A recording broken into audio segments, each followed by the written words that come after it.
সম্মানিত মুসল্লিনে কেরাম, যার জানাজা পড়ার জন্য আপনারা এসেছেন, আমরা এসেছি। ওনার নাম হচ্ছে জনাব নূর হোসেন। উনি আমার মামা এবং এই পরিবারের আমার মামাদের মধ্যে তিনি হলেন দ্বিতীয়। ওনার মৃত্যুর মাধ্যমে আমার 6 জন মামার দুনিয়া থেকে বিদায়ের যাত্রা আজকে শেষ হলো। ওয়ামা কানা লিনাফসিন আন তামুতা ইল্লা বিইজনিল্লাহি কিতাবাম মুআজ্জালা। এটা কোরআনের একটা বক্তব্য। পৃথিবীতে বিচরণশীল এমন কোন প্রাণী নেই যার মৃত্যুর সময়, তারিখ, স্থান আল্লাহ তাআলা নির্ধারণ করে রাখেন। ওই সময়টি যখন হয়ে যাবে তখন মালাকুল মউত তার সামনে এসে হাজির হয়ে যাবে এবং তিনি মৃত্যুবরণ করবেন। আমি এখানে এসেই বাড়ির ভেতরে ঢুকছিলাম, উনি কিভাবে কখন মারা গেলেন ঘটনাটা শুনলাম। যেহেতু আমার মামি তখন ঘরে ছিলেন, উনি বললেন যে উনি গোসল করছেন, ওযু করছেন, পোশাক পরিবর্তন করে মসজিদে যাবেন। এই অবস্থায় মাথায় ঘুরান লেগেছে, উনি পড়ে গেছে। আমি আল্লাহর কাছে শুকরিয়া আদায় করি, আলহামদুলিল্লাহ। কারণ মৃত ব্যক্তি জনাব নূর হোসেন সাহেব তিনি ওযু করে কিন্তু মসজিদে নামাজের জন্য যাচ্ছিলেন। আল্লাহ রাব্বুল আলামিন তার কাছে উঠাই নিয়ে গেছে। উত্তম মৃত্যু, কারণ তিনি আল্লাহর ডাকে সাড়া দেওয়ার জন্য মসজিদে যাচ্ছিলেন। এই অবস্থায় তিনি আল্লাহর দরবারে হাজির হয়ে গেছেন। পবিত্র অবস্থায় তিনি গোসল করেছেন, তার মধ্যে অপরিচ্ছন্নতা ছিল না। আমরা দোয়া করি আল্লাহ রাব্বুল আলামিন তাকে জান্নাতুল ফেরদাউসের মেহমান বানিয়ে নেন। আমরা এখানে সকল মুসল্লি আছি, একজন একজন করে সবাইকে কবরে যেতে হবে। কবরে যাওয়ার পর যে দোয়াটা পরে কবরে শোয়ানো হয়, সেই দোয়াটা কি? বিসমিল্লাহি ওয়া আলা মিল্লাতি রাসূলিল্লাহ। আল্লাহর নামে, রসুলের নীতি এবং আদর্শের উপর তোমাকে শোয়াইয়া গেলাম। এখন আমার প্রশ্ন হইল, সারা জীবন যদি আপনি আল্লাহর রাস্তায় না থাকেন, মৃত্যুর সময় আল্লাহর নামে তার রসুলের আদর্শের উপর শোয়াই গেলাম, এই কথা বললে মৃত ব্যক্তির 1 পয়সাও লাভ হবে না, যদি সেই ব্যক্তি ঠিক মতো আল্লাহ রসুলের নীতির উপর না চলে। এই দিনটা আমাদের সবারই আসবে, আমাদের সাবধান হয়ে যেতে হবে।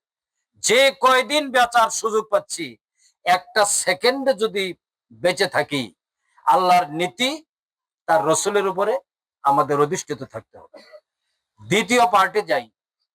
একটা লোককে যখন কবরস্থ করা হয়, সেই লোকটার কবর থেকে লোকেরা সামান্যতম, হাদিস আছে 40 কদম, আবার অন্য হাদিসে আরেকটু কম কথা বলা হয়েছে। অর্থাৎ কবর ছেড়ে দিয়ে যখন চলে যায়, তখন 2 জন ফেরেশতা আল্লাহ তাআলা পাঠান কবরে, যার নাম হচ্ছে মুনকার এবং নকির। এই 2 জন ফেরেশতা এসে তাকে কবরে উঠিয়ে 3টা প্রশ্ন করে। আপনাকে আমাকে এই 3টা প্রশ্নের উত্তর কবরে দিতে হবে। যতই মুখস্থ করে যান, প্রশ্ন তো আউট। সুতরাং ছাত্ররা প্রশ্ন আউট হলে 100-র মধ্যে 100 পায়, আমাদেরও 100-র মধ্যে 100 পাওয়া উচিত। এই প্রশ্ন মুখস্থ করলে উত্তর দেওয়া যাবে না যদি এর উপরে আমল না থাকে। প্রথম প্রশ্ন কি হবে? মান রাব্বুকা, তোমার প্রভু কে ছিল? দুনিয়াতে কার রববিয়ত মেনে আসছো, কার প্রভুত্ব মেনে আসছো, কার হুকুম মেনে আসছো, কার আইন মেনে আসছো, কার বিধান মেনে আসছো? আপনি যদি আল্লাহর হুকুমের উপরে চলে থাকেন, আল্লাহকে যদি রব হিসেবে মেনে থাকেন, আপনি জবাব দিবেন রাব্বি আল্লাহ, আল্লাহ আমার রব, আমি তার হুকুম মানছি, তার আইন মানছি, তার বিধান মানছি। সমাজে আইন মানা না থাকলে চেষ্টা করছি। 2 নম্বর প্রশ্ন হবে মান দিনুকা, তোমার জীবন ব্যবস্থা কি ছিল? এটার অর্থ করেন আমাদের দেশের অনেকেই যে তোমার ধর্ম কি ছিল। আসলে এটা ধর্ম না, এটা ভালোভাবে ব্যাখ্যা জেনে নেবেন। আর তোমার ধর্ম কি ছিল, এটা কোনো প্রশ্ন হবে না। প্রশ্ন হবে মান দিনুকা, তোমার জীবন ব্যবস্থাটা কি ছিল? কোন জীবন ব্যবস্থার উপরে তুমি তোমার জীবনকাল চালিয়ে আসছো? সেটা কি ইসলাম ছিল না অন্য কোন জীবন ব্যবস্থা? যারা ইসলামী জীবন ব্যবস্থা বাদ দিয়ে অন্য কোন জীবন ব্যবস্থায় জীবন পরিচালনা করেছেন, এটা পরিবর্তনের চেষ্টা করেন নাই, তাদের ব্যাপারে বলা হয়েছে ইসলাম দীনান, তারা ভুল পথে পরিচালিত হয়েছে, আল্লাহ তাআলা তা গ্রহণ করবেন না, সে ক্ষতিগ্রস্তদের মধ্যে শামিল হয়ে যাবে। যে ইসলামকে জীবন ব্যবস্থা মেনে নিয়েছিল, সে জবাব দেবে দ্বীনুল ইসলাম, আমার জীবন ব্যবস্থা ছিল ইসলাম।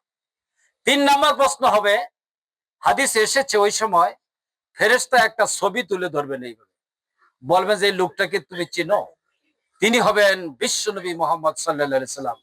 আমাদের সাথে দেখা হয় নাই, কিন্তু যারা আমার তার নেতৃত্ব মানি, আমার নেতা, তোমার নেতা বিশ্বনবী মুস্তফা, এই কথা যারা বলি, তারা দেখেই বলে দিবে হুয়া মুহাম্মাদুর রাসূলুল্লাহ সাল্লাল্লাহু আলাইহি ওয়াসাল্লাম। আপনার প্রশ্নের উত্তর রাইট। আল্লাহ বলবেন তার কবরকে জান্নাতের সাথে যুক্ত করে দেন। আর তিনটি প্রশ্নের সাথে যার জীবন চলবে না, তার বাহাদুরি সাঙ্গ হয়ে যাবে। কাজেই ভাইরা আমার, আমি অনুরোধ করছি, আল্লাহকে রব মানতে হবে। এটা কোনো রাজনৈতিক কথা না। আল্লাহকে রব মানতে হবে। আপনি যদি মুসলমান হয়ে থাকেন, আমি যদি মুসলমান হয়ে থাকি, কবরে যাওয়ার আগে আল্লাহর রববিয়ত মানতে হবে, তার বিধান, আইন, সিস্টেম, পদ্ধতি মানতে হবে। না মানলে প্রশ্নের উত্তর দিতে পারবেন না। ইসলামকে জীবন ব্যবস্থা মানতে হবে, আল্লাহর নবীকে নেতা মানতে হবে। মান রাদিয়া বিল্লাহি রাব্বাহু ওয়া বিল ইসলামি দীনান ওয়া বি মুহাম্মাদিন রাসূলা।